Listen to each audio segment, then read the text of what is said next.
কিন্তু আজকে সেই যুবরাজ কোথায় গেল? আজকে সেই জাহাঙ্গীর খান কোথায় গেল?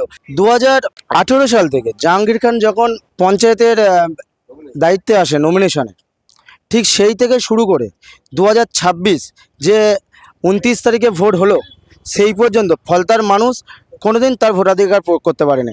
তার ফলস্বরূপ আপনারা দেখেছেন 2018 নমিনেশন, 2019-এর লোকসভা, 2021-এর বিধানসভা, 2024-এর লোকসভা এবং 2026-এর বিধানসভা।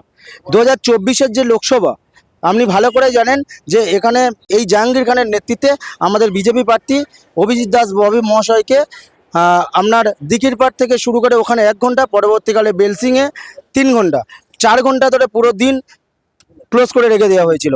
এবং তার কারণ কি, পুরো ওপর থেকে নিচু, পুরো ইলেকশন কমিশনের ওপরের অফিসার থেকে নিচের অফিসার সবাই মিলে গিলটিভাবে অভিজিৎ দাস ববিকে আটকে রেখে দিয়েছিল। তার ফলস্বরূপ আপনারা দেখেছেন 2024 সালে অভিজিৎ দাস ববি মহাশয় ইলেকশন পিটিশন করেছিলেন, যেটা তখন পুরো মিডিয়া কোনোদিন কভার করেনি। কিন্তু আজকে সেই যুবরাজ কোথায় গেল? আজকে সেই জাহাঙ্গীর খান কোথায় গেল? যে জাহাঙ্গীর খান 2024-এ মাত্র 11,000 ভোট বিজেপি পেয়েছিল, আর বাদবাকি 1,80,000 ভোট হচ্ছে অভিষেক ব্যানার্জি পেয়েছিল। তার আজকের নমিনেশন উইথড্রল বলবো না, ভোট থেকে বিরত থাকতে হলো। তার একটাই কারণ, পুরো ফলতার মানুষ জেগে উঠেছে, পুরো ভারতবর্ষের মানুষ জেগে উঠেছে, পুরো পশ্চিমবাংলার মানুষ জেগে উঠেছে।